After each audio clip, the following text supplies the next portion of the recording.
Bismillahirrahmanirrahim. Creativity is a Persian modern to find marvelous.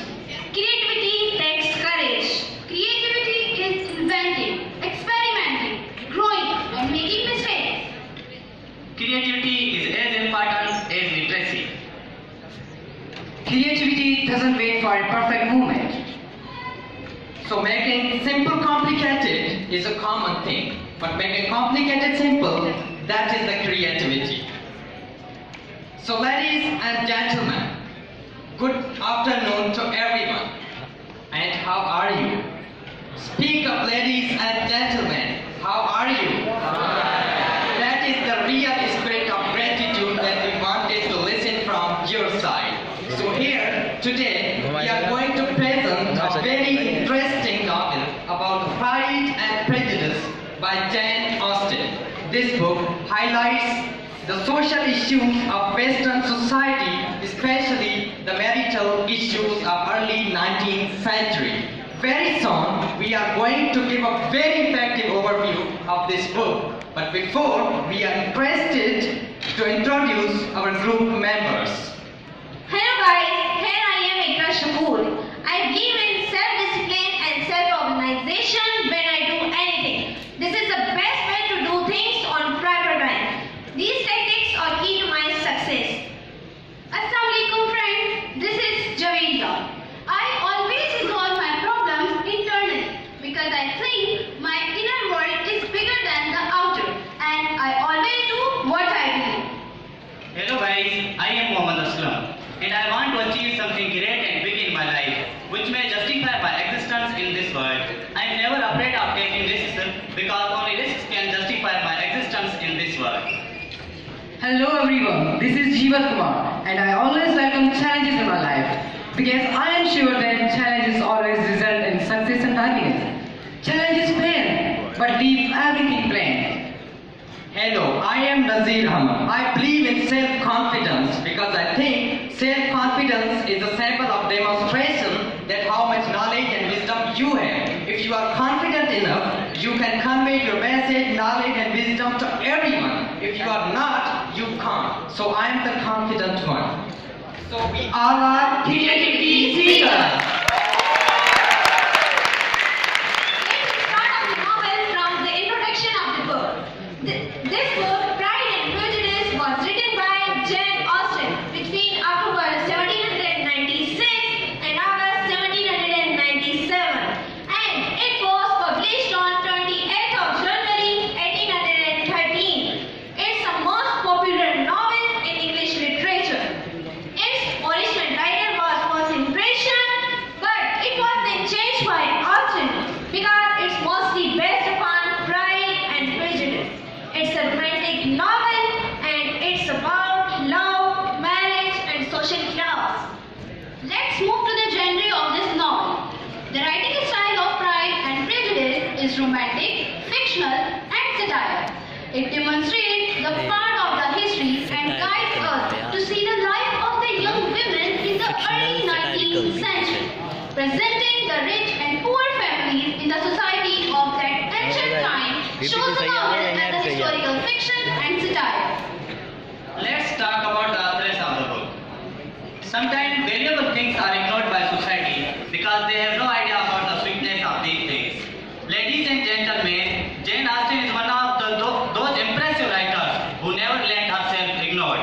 That is why it is always said that precious things can be ignored but never be concealed. Firstly, her books were rejected to be published, but later she proved herself a famous authoress. She was born on 16 December 1775 in England. Famous books of authoress. Her famous books are Emma, Sense and Sensibility and Mansfield Park. She mainly wrote about love, marriage, social class differences and the contrast between rational minds and emotions. So ladies and gentlemen, have a look on the reference books. The Merchant of Venus and the Pride and Prejudice revolves around the same themes. William Shakespeare and Jane Austen present strong feelings of love and marriage problems in their books. The main difference between the both is that The Merchant of Venus is a play and The Pride and Prejudice is a novel. And the next, the writing of Jane Austen was very much recast and reimagine her old ones. So Curtis sitting for not releasable and recalling the work of Jane Austen, and this is also known as the retelling of Pride and Prejudice. Now let's talk about the characterizations of this novel. Here first character comes the Mr. Bennet. He is a gentleman of modest time. He lives with his wife and 5 daughters. He is sarcastic in his nature. He is used to be sarcastic with his family, especially with his wife. The second character is Mrs. Bennet. She is a noisy, foolish and complaining woman. Her only goal in life to see her 5 daughters married. The third most important character of this novel is Fitzwilliam Darcy. Mr. Darcy is a wealthy gentleman and master of Pemberley. He is very intelligent and honest, but his excess of pride causes him to look down to his social inferior. In the end of the novel, he marries Elizabeth. The next character is Elizabeth Bennet. She is the protagonist of this novel, the second daughter of Mr. Bennet. She is most sensible and intelligent. She is proposed by Mr. Collins and Mr. Darcy, but in first she refuses both of them, but in last she married to Mr. Darcy. The next character is Jane Bennet. She is the eldest daughter of Mr. and Mrs. Bennet. She is sweet-tempered, reserved, gentle, and most beautiful among sisters. She falls in love with Charles Bingley. And the next character is Charles Bingley. He is the wealthy friend of Mr. Darcy and the new neighbor of Bennet's.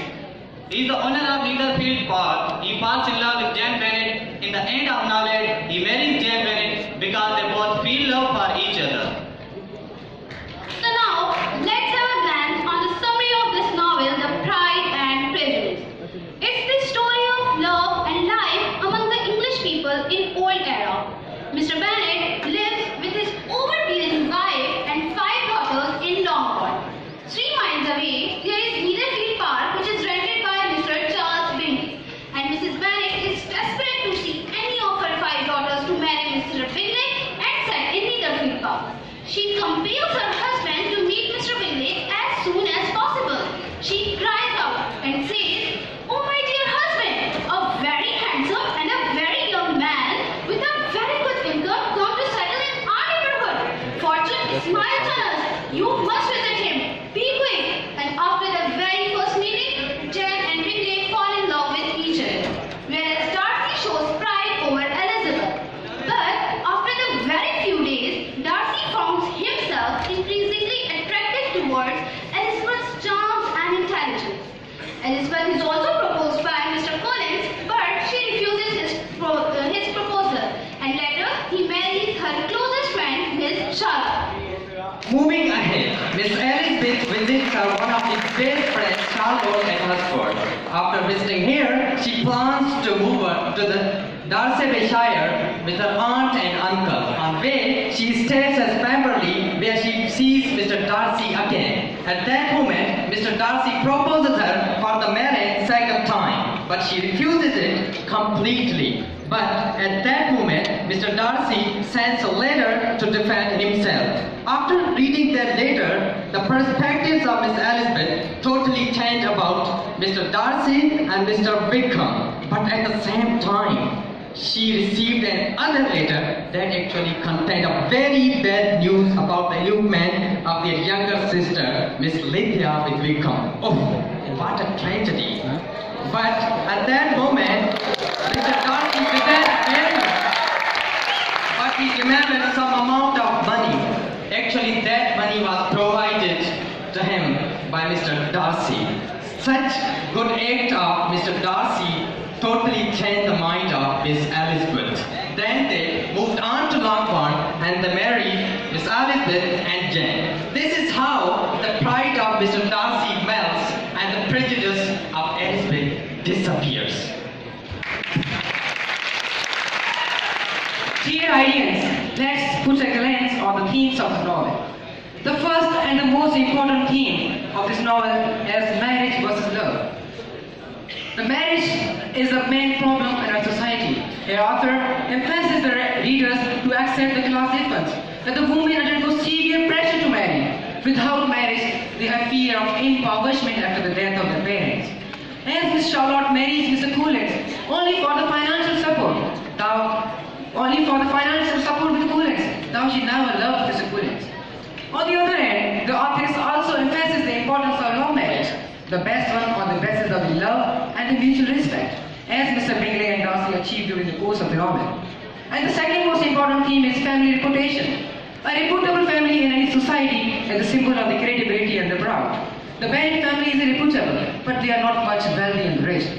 Here, authors makes a new point that how the disgrace and the honor of the family is brought by a woman, as the elopement of Lydia. For that, the authors mentions that a bad stay by a woman means an endless ruin of a family. Another theme of this novel is pride and prejudice. Behind every argument lies someone's ignorance. This quote is directly related to the words of Mr. Darcy when he complimented Elizabeth that she was not enough handsome to tempt him. By saying these words, he showed pride, and due to this, Elizabeth felt insult and developed prejudice against him.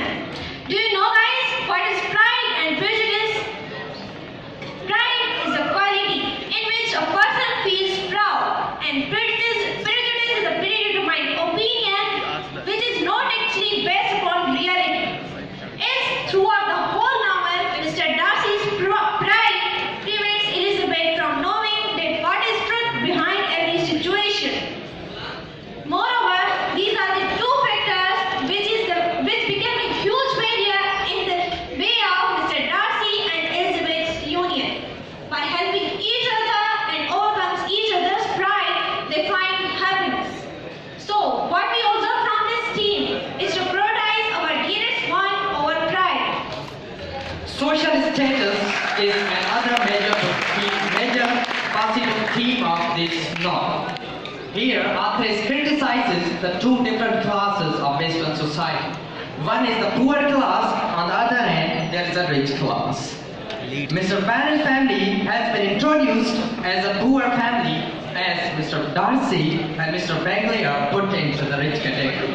Throughout the whole course of this novel, Mr. Bannon's family is desperately looking to make some strong relational bonds with these people, but it is never achieved with ease and comfort.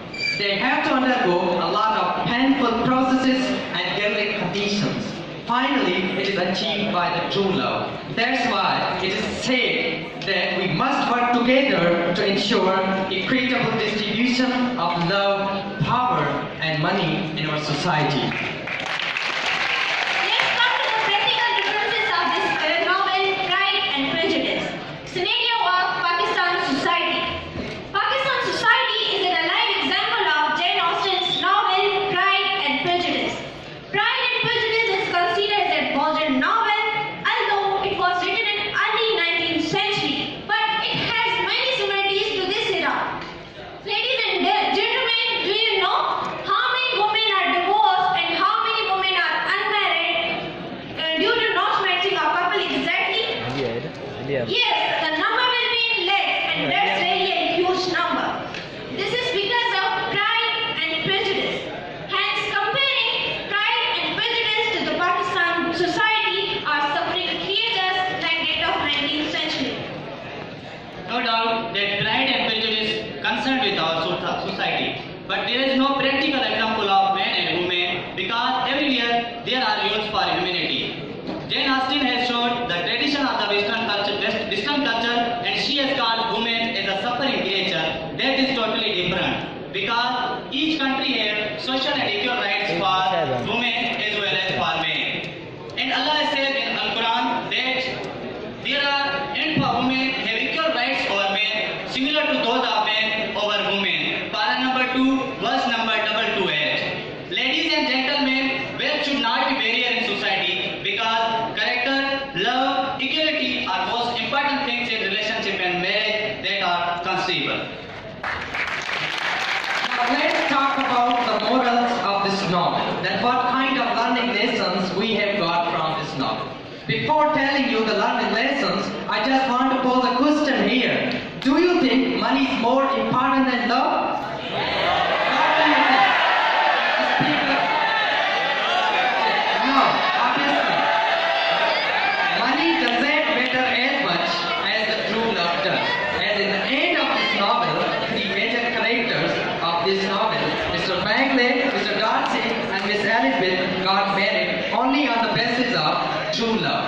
That's why it is said, money can't buy you true happiness.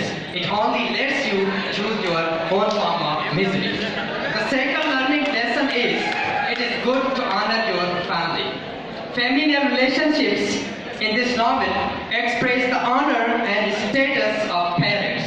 Despite having many flaws in their parents, the daughters of Bennett are very much polite in their presence.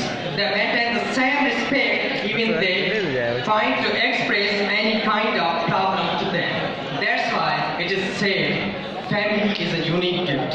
It needs to be treasured, appreciated. Even they make you driving as much as they make you mad. They interrupt you, they annoy you, they curse at you, they try to control at you. But these are the people who know you the best. These are the people who love you the best.